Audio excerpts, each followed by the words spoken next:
Hello everyone. आज है 18 जुलाई और द हिंदू की आज की हमारी जो इम्पोर्टेंट न्यूज़ रहेंगी वो हैं रज़िया सुल्तान को एनसीईआरटी से हटाया, चीन की तरक्की का कारण, भारत का सबसे स्वच्छ शहर। हमारी जो आज की पहली न्यूज़ रहेगी वो है रज़िया सुल्तान को जो है एनसीईआरटी से हटाया और नूर जहान dropped from new class 8 history की जो टेक्स्ट बुक है उसके अंदर से रज़िया सुल्तान और जो नूर जहान है उन दोनों को हटाया गया है। यह न्यूज़ जो है वो चर्चा में किस लिए है? जो एनसीईआरटी ने अपनी नई पुस्तकें जो हैं राष्ट्रीय शिक्षा नीति 2020 और जो राष्ट्रीय पाठ्य चर्चा है उसकी रूपरेखा एनसीएफ जो एससी है 2023 के अनुरूप तैयार किया है, जिसका उद्देश्य जो है समग्र शिक्षा प्रदान करना और जो भारतीय परंपरा है उन पर जोर देना है। दिल्ली सल्तनत और जो मुग़ल काल है उससे संबंधित कई अध्यायों को संशोधित या फिर हटाया गया है। उदाहरण के लिए देखें तो जो मुग़ल शासन की धार्मिक असहिष्णुता थी, मंदिरों पर हमले थे और जो जजिया कर था जैसे विषयों को हटा दिया गया है।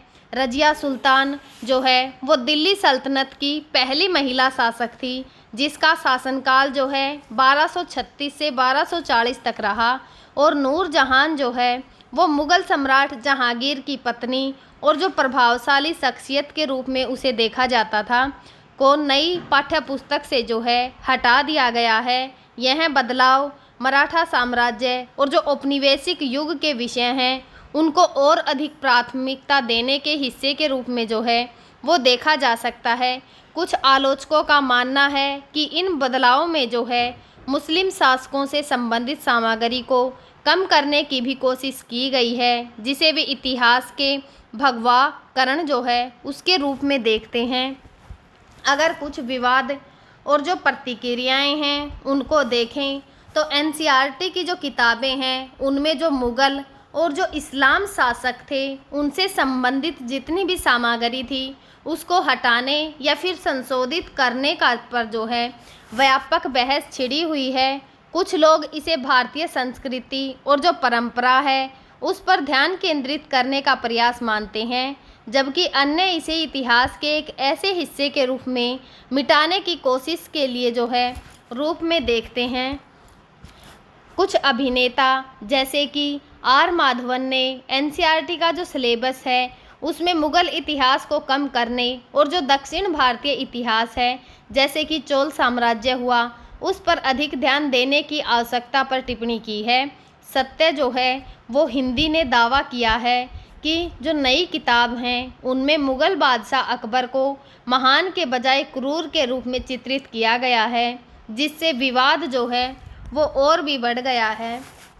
अगर एनसीईआरटी से संबंध कुछ अन्य बदलाव को देखें तो जो कक्षा 7 की किताब है हमारा इतिहास भाग 2 में दिल्ली सल्तनत का अध्याय का नाम बदलकर दिल्ली 12वीं से जो 15वीं सदी है वह कर दिया गया है और मामलुक, तुगलक और जो खिलजी लोदी वंश हैं उनसे संबंधित जो सामग्री है उनको कम कर दिया गया है। कक्षा 12 की किताब थीम्स ऑफ इंडियन हिस्ट्री 2 से किंग एंड जो क्रॉनिकल्स द मुग़ल कोर्ट्स हैं अध्याय हटाया गया है और उत्तर प्रदेश राज्य जो है जैसे कुछ और भी राज्य अपने पाठ्यक्रम से मुग़ल इतिहास को हटाने की दिशा में जो है वो कदम उठाए गए हैं। और आज की हमारी जो दूसरी न्यूज़ है वह है how is the China leading the green energy sector. यह न्यूज़ जो है वो चर्चा में क्यों है?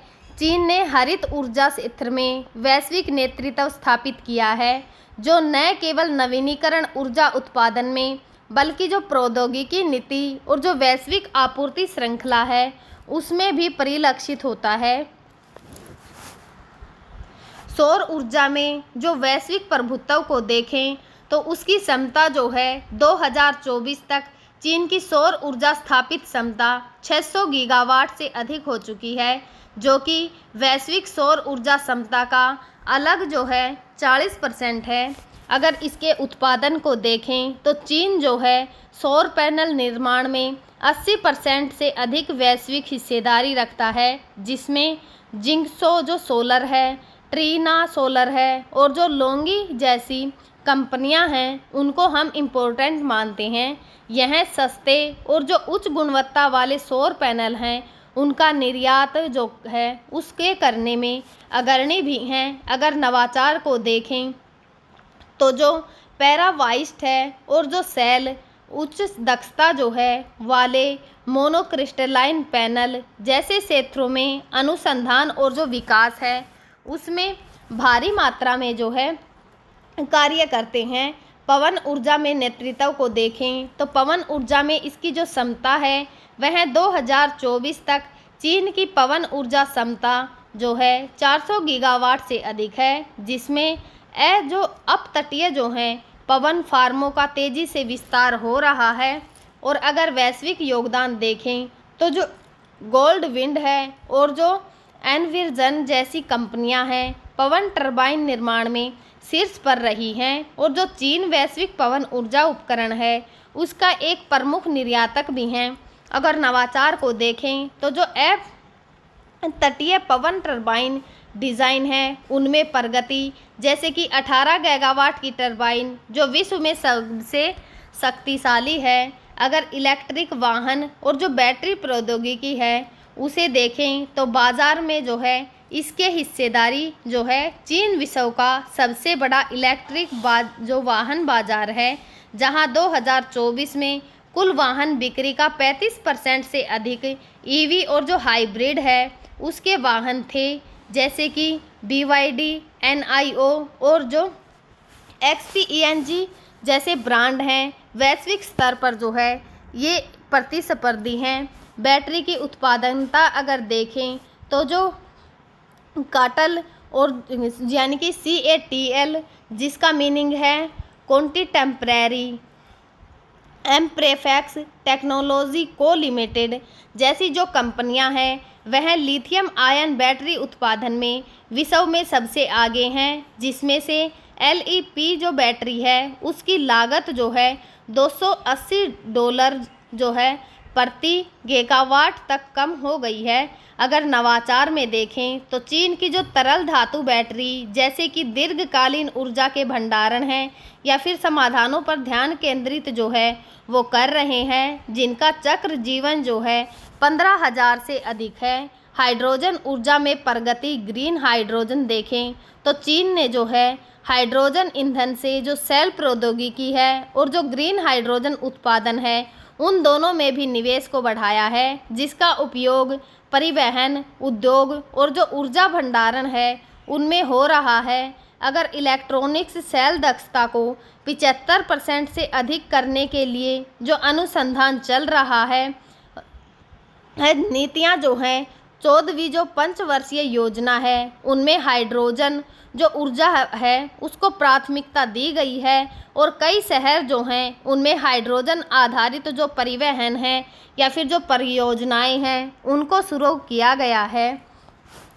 अगर नीतिगत ढांचा और जो कार्बन की न्यूट्रलिटी है, लक्ष्य 2060 कार्बन न्यूट्रलिटी को देखें तो चीन की जो कार्बन पीक जो है वो 2030 और कार्बन न्यूट्रलिटी 2060 नीतियां जो हैं हरित ऊर्जा को बढ़ावा देने के लिए प्रेरक हैं। सरकार ने सब्सिडी, कर छूट और जो अनुसंधान निधि प्रदान की है।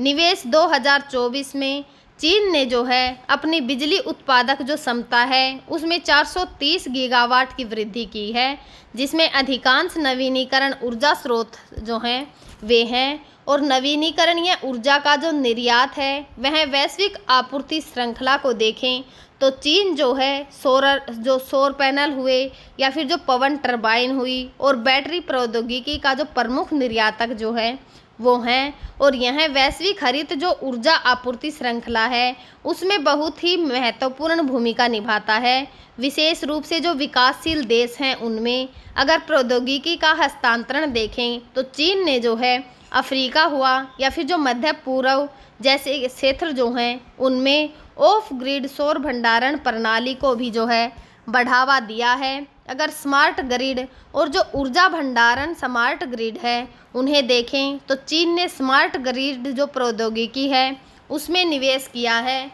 जो कि नवीकरणीय ऊर्जा के एकीकरण को और भी सरल बनाता है। यह ग्रिड जो है स्थिरता और जो ऊर्जा की दक्षता है उसमें सुधार करता है।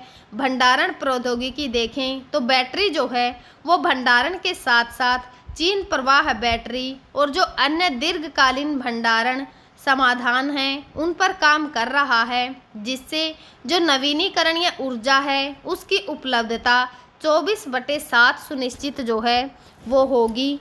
आज की हमारी जो तीसरी और लास्ट न्यूज़ रहने वाली है वो है Ahmedabad sparkles as the cleanest big city of India.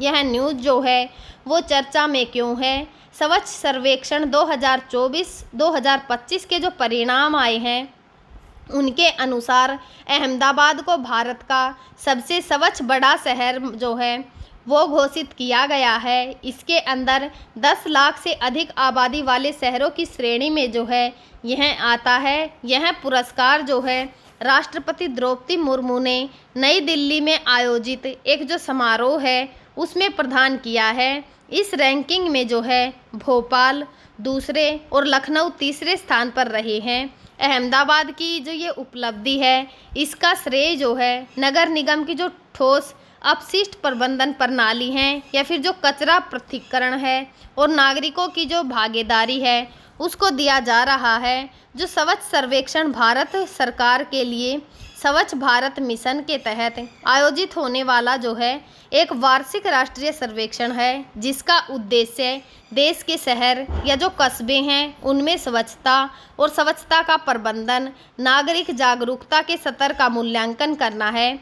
यह सर्वेक्षण जो आवास हुआ या फिर जो शहरी कार्य मंत्रालय है उनके द्वारा 2026 से हर साल आयोजित किया जाता है। यह दुनिया का सबसे बड़ा जो स्वच्छता सर्वेक्षण है वह माना जाता है। जो स्वच्छ सर्वेक्षण 2024-25 है उसके मुख्य बातें या फिर उसका उद्देश्य जाने तो शहरों में स्वच्छता, कचरा प्रबंधन और जो शौचालय है उनकी उपलब्धता और नागरिकों की भागीदारी जो है उसको बढ़ावा देना है। अगर मूल्यांकन मानदंड हैं उनको देखें तो जो सेवा स्तर प्रगति है उसमें 40% और जो कचरा संग्रहण है उसका पृथक्करण, जो प्रसंस्करण और निपटान की प्रणाली है, नागरिकों की आवाज़ जो है वो 30%, स्वच्छता के प्रति जो नागरिकता है उनकी प्रतिक्रियाएं और जो जागरूकता है अगर उसका प्रमाणन देखें तो 30% स्टार जो रेटिंग है वो मिली है और खुले में शौच मुक्त जो है वह स्थिति भी देखने को मिली है। अगर श्रेणियां देखें तो शहरों को जो है जनसंख्या के आधार पर इसमें वर्गीकृत किया जाता है, जैसे कि 1 लाख से कम, 1 से 10 लाख और जो 10 लाख है उससे अधिक आबादी वाले शहर। विशेष श्रेणियाँ जैसे सबसे स्वच्छ गंगा शहर, कैंटोनमेंट बोर्ड और तेज़ी से जो प्रगति हो रही है उसे करने वाले शहरों को इसके अंतर्गत रखा जाता है। प्रमुख पहल देखें तो कचरा मुक्त शहर, स्टार रेटिंग 1, 3, 5, 7 और 9 जो है वो स्टार रेटिंग दी जाती है। खुले में शौच मुक्त जो स्थिति है जैसे कि ODF प्लस इस तरह से जो है प्रमाणन दिए जाते हैं। जो डिजिटल ट्रैकिंग है और जो नागरिक फीडबैक है उसके लिए स्वच्छता ऐप का उपयोग किया जाता है। अगर प्रभाव को देखें तो शहरों के बीच जो है स्वच्छता को लेकर प्रतिस्पर्धा बढ़ी है। कचरा प्रबंधन, रिसाइकलिंग और जो कंपोजिटिंग है जैसे जो प्रथाएं हैं उनको बढ़ावा मिला है। नागरिकों की भागीदारी और जो जागरूकता है उसमें उल्लेखनीय वृद्धि हुई है। अन्य अगर महत्वपूर्ण बिंदु या फिर जो इसमें मिले पुरस्कार हैं उन्हें देखें तो राष्ट्रपति द्रौपदी मुर्मू के द्वारा नई दिल्ली में आयोजित समारोह में जो विजेता हैं उनको सम्मानित किया जाता है। सर्वेक्षण की प्रक्रिया जो है इसमें फील्ड निरीक्षण, नागरिक सर्वे और जो स्वतंत्र मूल्यांकन है उसको शामिल किया जाता है। भविष्य की दिशा देखें तो जो स्वच्छ सर्वेक्षण अब जो है सर्कुलर जो इकोनॉमी है, जल संरक्षण है और जो शून्य कचरा लक्षण है, उन पर ध्यान जो है वो दे रहा है। हम जो है द हिंदू की जो इम्पोर्टेंट न्यूज़ होंगी आगे भी आप सभी के साथ शेयर करते रहेंगे। तब तक आप पढ़ते रहिए, खुश रहिए। Thank you.